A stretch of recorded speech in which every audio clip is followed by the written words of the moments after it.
Halo, Assalamualaikum warahmatullahi wabarakatuh. Teman-teman, kembali lagi dengan channel kami yaitu Sam Waterproofing.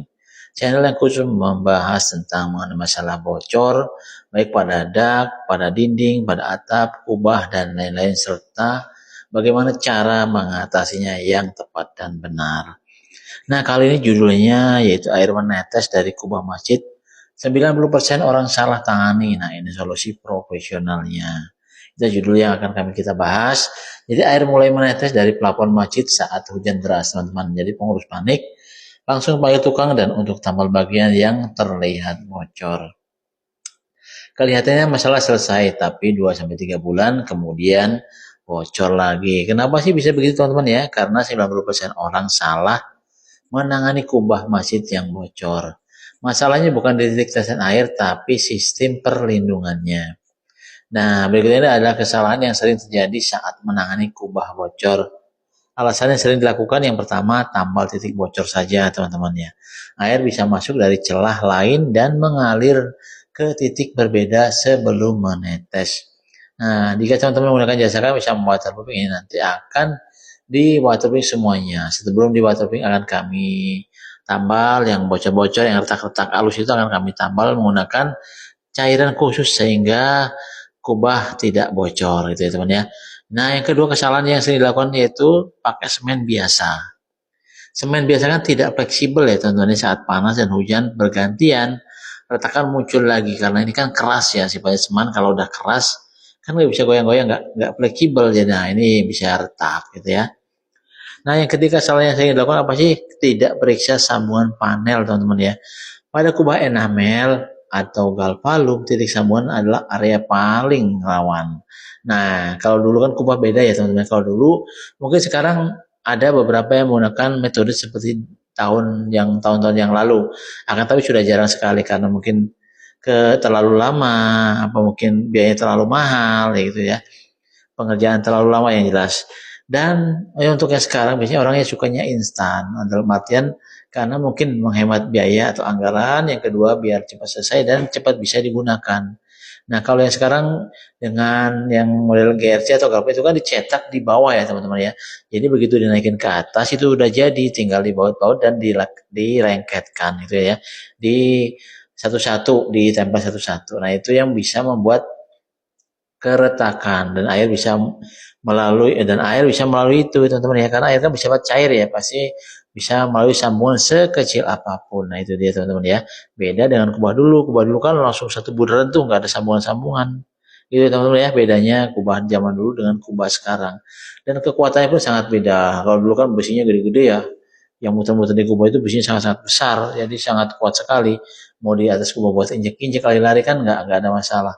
Cuma kalau kubah-kubah sekarang, ya kayak gitu, teman-teman, ada berbahan dasarnya yang macam-macam kan, teman-teman juga bisa lihat sendiri ya, kubah-kubah zaman sekarang, ya kayak gitulah teman-teman ya. Nah, yang selanjutnya kesalahan yang sering terjadi apa sih? Keempat, tidak menggunakan sistem waterproofing. Tanpa coating menyeluruh, kebocoran hanya soal waktu teman-teman ya. Nah, kalau teman-teman berminat bekerjasama dengan kami sama Waterping ini, langsung saja hubungi kontak kami di nomor 0821 3435 8787. Jadi teman-teman ya, jadi tidak perlu ragu lagi, kami sudah terbiasa menangani bocor, rembes, tidak hanya pada kubah kan, tapi pada atap gedung, atap pun macam-macam kan, ada atap beton, ada atap genteng, ada atap galvalum, ada atap spandek, ada atap lain-lain lah. Atau sekarang banyak ya teman-teman ya. Jadi yang masih bisa ini kita masih bisa tangani, terutama yang sekarang kan yang lagi musim itu atap-atap berbahan beton. Nah, karena lama kelamaan hujan ya, hujan panas, pasti kan lapisan pertamanya itu karena udah aus, sudah termakan usia, pasti mulai pada ngelupas. Nah itu tadi butuh waterproofing ulang supaya nanti lapisannya kuat kembali. Jadi umur rumah teman-teman jadi bertambah panjang itu teman-teman ya. Nah, oke, kita lanjut permasalahannya. Solusi profesional mengatasi kubah masjid yang bocor. Nah, ini dia. Jika ingin tahan lama, gunakan pendekatan sistematis seperti berikut. Yang pertama, ini infeksi menyeluruh dan uji siram, teman-teman ya. Jadi lakukan pengecekan retakan rambut, celah sambungan, sekrup atau baut yang longgar. Nah, titik genangan airnya di mana? Itu dia teman ya.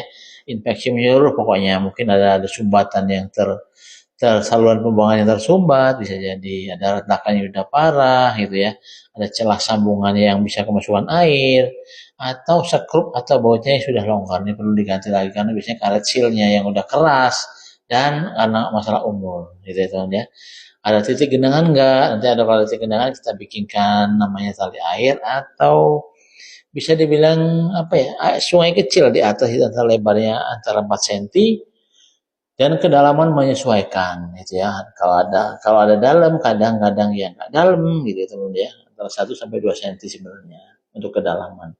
Dan kita arahkan langsung ke saluran pembuangan. Tujuannya supaya tidak ada genangan air di atas kubah masjid gitu teman ya. Ini maksudnya di leher kubah. Biasanya kan ada masjid nggak langsung kubah ya, maksudnya ada kubahnya, ada leher kubah, ada dak yang di kubah itu. Kecil biasanya, melingkar mengikuti antara biasanya jaraknya 1 meter gitu ya.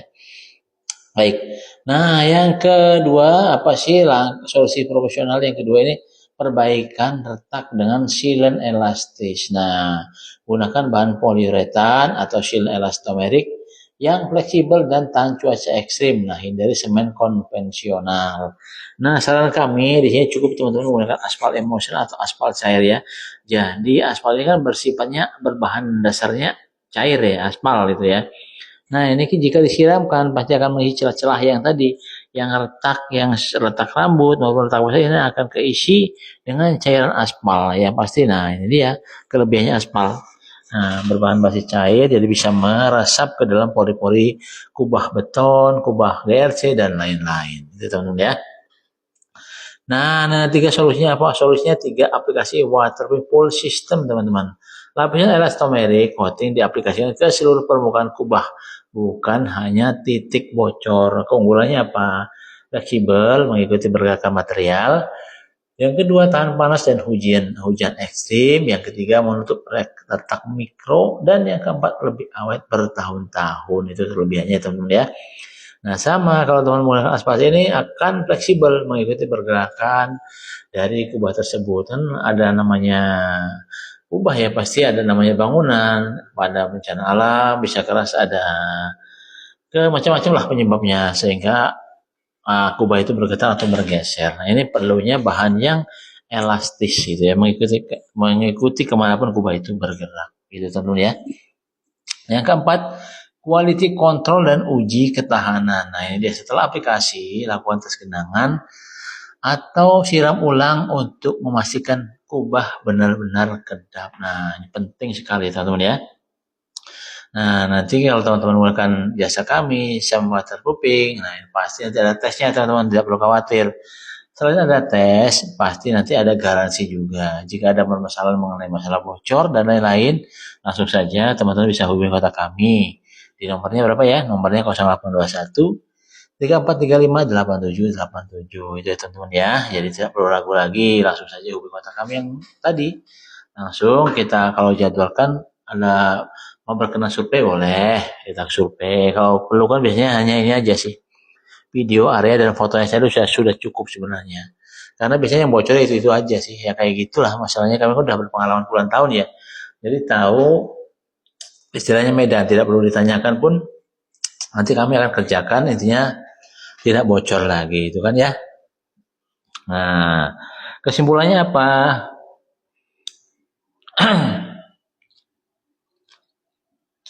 Kesimpulan pada video kali ini, air netes dari kubah masjid bukan sekedar bocor biasa. Masalahnya sering ada pada sistem, bukan hanya satu titik. Jadi jangan ikut 90% orang yang salah tangani teman-teman ya. Gunakan metode proporsional agar hasil tahan lama dan tidak bolak-balik perbaikan. Nah, ini masjid kembali nyaman, jamaah pun tenang, beribadahnya khusyuk, itu ya teman-teman ya. Nah, gitu. Ya, gunakan metode proporsional atau gunakan jasa profesional. Nah, kebetulan kami ini kan sudah berpengalaman puluhan tahun menangani bocor, rembes, dan lain-lain pada atap spandek, atap seng, atap genteng atau beton, pada dinding, dan lain-lain. Dan tim kami sudah dipercaya bahkan sampai ke luar Pulau Jawa. Pernah ke Masjid Raya Padang, pernah juga beberapa kali ke Bali gitu teman-teman ya. Jadi tidak perlu diragukan lagi, kami udah banyak yang percaya dengan metode yang kami gunakan. Nanti apabila ada daknya, nanti ada bonus injeksi. Karena kan kalau kubah tidak bisa diinjeksi. Kalau bisa pasti akan kami injeksi itu kubah. Itu tentunya karena medannya susah, dan lain-lain lah, pokoknya banyak faktor sehingga tidak ada injeksi untuk kubah. Akan tetapi jika ada daknya, itu nanti akan kita injeksi daknya kok. Dan teman-teman tidak perlu mengeluarkan biaya tambahan. Gitu ya teman-teman ya. Jadi untuk apa namanya? Untuk injeksi ini murni gratis dari kami. Gitu ya teman-teman ya. Terima kasih sudah menyimak video kami. Jika ada salah-salah kata dalam penyampaian, mohon dimaafkan yang sebesar-besarnya, semata-mata karena kami adalah manusia biasa, ya teman-teman ya, tempat salah dan dosa. Nah, terima kasih telah menyimak video kami. Sampai jumpa di lain waktu dengan pembahasan yang beda lagi. Terima kasih, teman-teman. Wassalamualaikum warahmatullahi wabarakatuh.